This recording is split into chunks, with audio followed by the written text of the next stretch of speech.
Ladies and gentlemen, welcome back to another WWE 2025 prediction video. We are just a few hours away. I'm currently filming this at about 9:30 in the morning on the day of Money in the Bank. So we are currently just a little under 10 hours until Money in the Bank begins.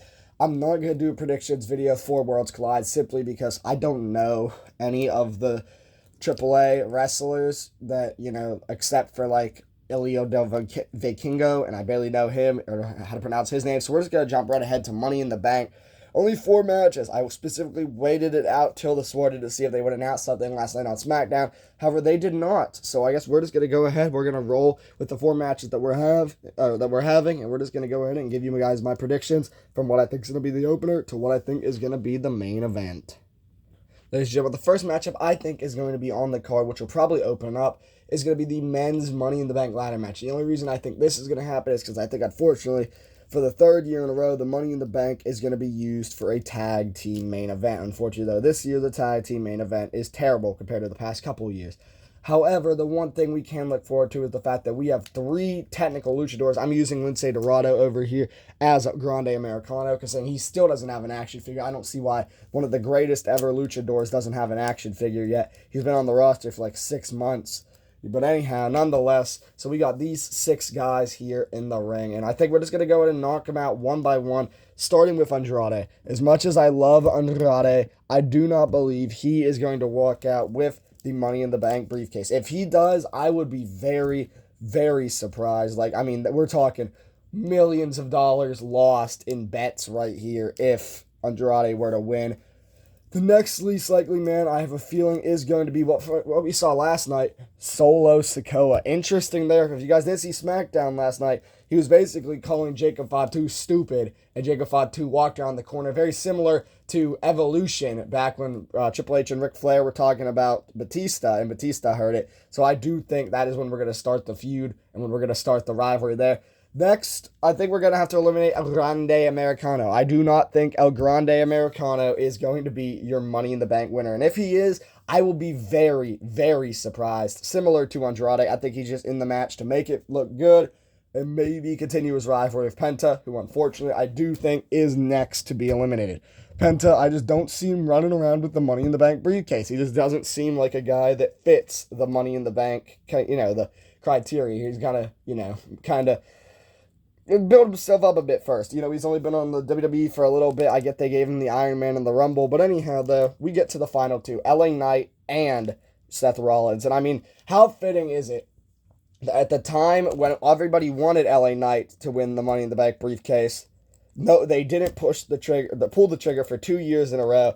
And now we're finally here for the 3rd year in a row in LA for LA Knight to win the Money in the Bank briefcase. But Rollins now stands in his way with this brand new faction. The only thing is, however, similar to Elimination Chamber, where I thought Roman Reigns was going to come back, I don't think Roman Reigns is going to come back tonight. As much as I would like for Roman Reigns to come back tonight, I think it's going to be CM Punk, it's going to be Sami Zayn, and maybe Jey Uso that are going to cost Seth Rollins the match. And I'm going to say that LA Knight is going to walk out as Mr. Money in the Bank, and he is finally going to get that singles push and, the main event push that I think a lot of people wanted him to do. So, LA Knight is my prediction for the 2025 men's Money in the Bank ladder match. And then, ladies and gentlemen, coming up, the next matchup on the card for the 2nd pay-per-view in a row, I just have the Becky Lynch sitting here by herself as she will once again be wrestling Lyra Valkyria. Now, this was very interesting when I first saw this announced because WWE doesn't normally do that anymore. 2 consecutive matches, especially when pay-per-views are, getting as less and less matches as we proceed to go on. I wouldn't be surprised by the time we get to the Royal Rumble this coming year, we only have 3 matches per night. But anyhow, though, Becky Lynch is once again wrestling Lyra Valkyria for the Women's Intercontinental Championship. Now, there's a lot of people, saying about how Bayley could possibly come back, and I'm one of those people that believe that. Bayley has been out since WrestleMania now, and she's not actually injured, so she should definitely be back by now. I don't want to say cost Becky Lynch, because in order for this rivalry to continue, the stipulation was Becky Lynch couldn't challenge her anymore. But I also do not see Lyra Valkyria holding up the arm. Oh, there's my dog barking. Lyra Valkyria holding up the arm of Becky Lynch. So this definitely gets a bit difficult. So whenever it does get down to it, though, ladies and gentlemen, I'm going to have to still go with Lyra Valkyria on this one. I think Bayley's going to come back, cost Becky. It is eventually going to lead to a triple threat match. Maybe at Evolution, maybe at SummerSlam. I'm not quite sure. But I don't see Becky. I don't see Lyra holding up Becky's hand. But I also don't see Becky just leaving the feud unless she just moves on right to Bayley, which would kind of hurt the Women's Intercontinental title. But anyhow, though, I am going to go with Lyra Valkyria to beat Becky Lynch at Money in the Bank. The next matchup on the card, if you look at the figures, it's a bit rough. All four of these figures need a bit of an update. But anyhow, though, the women in the matchup are going to be Roxanne Perez, Alexa Bliss, Rhea Ripley, Naomi, Julia, and Stephanie Vaquer. And I really like what WWE is doing. Just at the women's division in general, Lyra Valkyria, Roxanne Perez, Julia, and Stephanie Vaquer all coming up and being on this pay-per-view with, being NXT girls, just quickly coming up the card. But anyhow, we're going to go through, like the men, we're going to go ahead and go through the least likely to most likely to win the women's Money in the Bank ladder match. And I'm going to go in and knock out the two women that are currently not even in the shot, that being Julia and Stephanie Vaquer. I don't think Julia's going to win, considering she had 2 segments last night with Zelina Vega and the Women's United States title. So I think she's moving on to that. As for Stephanie Vaquer, as much as a lot of people are saying that she's going to have a Finn Balor 2016 push where she shows up and wins everything immediately, I don't see that. I think she is going to lose here. I just don't see her coming up and immediately winning that briefcase. Like, it just doesn't seem, quite that statistical. But next, we get into the 4 likely candidates here, and unfortunately, I'm actually going to go ahead and knock Alexa Bliss out first. As much as I want her to win, she's done it in the past. I don't think WWE is going to do it again, especially considering the fact that Alexa Bliss has kind of been in and out of WWE since her return. She kind of has stop-start momentum, but she's still over with the fans like crazy. So I do think she's going to get a good pop, maybe take herself out in the ladder match of like a Twisted Bliss at the top of the ladder. But then I really think we're down to 3 here, because there's a woman that I'd like to win in Roxanne Perez, and I really think the storyline would go great, but I know how TKO likes to do their merchandise thing. I'm one of those people that believe TKO is ruining WWE,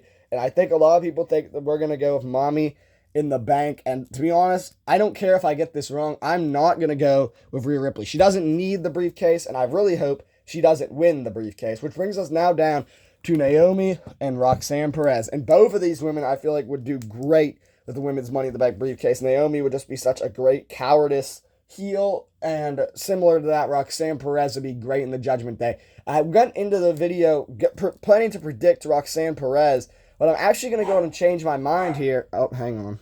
Sorry about my dog barking, guys. I'm filming this pretty early, so she's still a bit rowdy. But anyhow, though, guys, I'm going to actually go with Naomi for this one. I'm going to knock down Roxanne Perez, because I thought while I was sitting here that if they have Bianca Belair win the women's title at some point, and then they have Jade win the Queen of the Ring, Naomi cashing in and making that a 3-way with the Big 3 at SummerSlam, I think would be amazing. So I'm actually going to go, I went into the match predicting Roxanne Perez. I'm still going to be not surprised if Roxanne Perez wins, especially because they like to have most of their winners be young winners. Just in the past 3 years, both the men and the women have been crowned the youngest women's Money in the Bank. But however, I'm going to give this to Naomi. I feel like she deserves it. She's been at the top the longest, and I think she is going to go ahead and need the briefcase to go ahead and remain credible. So I'm going to go ahead and give it to Naomi. We then get to the main event of Money in the Bank, and what I think, and a lot of other people think, is the worst built tag team match since Team Hogan versus Team Flair back at least Crown Jewel, if not even longer than that. But whenever it comes down to it, it is John Cena, the WWE champion, versus Logan Paul, or with Logan Paul, versus the World Heavyweight champion, Jey Uso, and Cody Rhodes. So yes, both world titles are being held up in a singular tag team match that literally means nothing. However, the one thing I could take out of this is the fact that why they won a main event is because of L.A. Knight and the Money in the Bank briefcase. I feel like maybe they could tease, because, both world champions. I wouldn't be surprised if we maybe get a cash in. But for now, I'm going to take this out, and I'm going to go ahead and go over who I think is going to win the matchup. And I really hope that it is Jey Uso and Cody Rhodes. Logan Paul and John Cena do not need to win the matchup. The last night's SmackDown ending was terrible. It was supposed to be the last word, and it was John Cena delivering 2 attitude adjustments to Cody Rhodes, and he laid there like he just got shot by a bullet. I hated how SmackDown ended last night, especially with them calling out the "We Want Truth" and Cena saying "You can't handle the truth." That kind of made me a bit mad. But anyhow, though, unfortunately, this is happening whether we want it to or not, and I'm gonna predict that Cody Rhodes and Jey Uso win this, preferably by Cody pinning Cena, but it'll probably be Jey pinning Logan, just how WWE likes to extend their storylines. But then what happens after the matchup? I don't think we get a Money in the Bank cash in. I would love to see LA Knight cash in that night. Can you imagine LA Knight cashing in on Cena, taking the belt off Cena, and then Cody and Cena fighting at SummerSlam with no belt on the line? At the same time, though, I don't see LA Knight taking it away from Jey Uso, at least not yet. I feel like Jey Uso's title reign is just a bit, it needs a bit more proving for them to, we waited so long for them to put the world title on Jey. I don't think he's going to get cashed in on just 6, 7, maybe 8 weeks after WrestleMania. But yeah, so, it's going to be, hopefully, Cody Rhodes and Jey Uso walking out with the dub here. Yeah, guys, that's going to be my 2025 Money in the Bank WWE predictions. I'm going with Lyra Valkyria, Jey Uso, and Cody Rhodes. And then for the women's Money in the Bank winner, Naomi. And for the men's Money in the Bank winner, LA Knight. Yeah, but that's going to be my predictions. Guys, leave your predictions in the comments down below. I thank you guys for watching, and I will see you guys for the next set of predictions.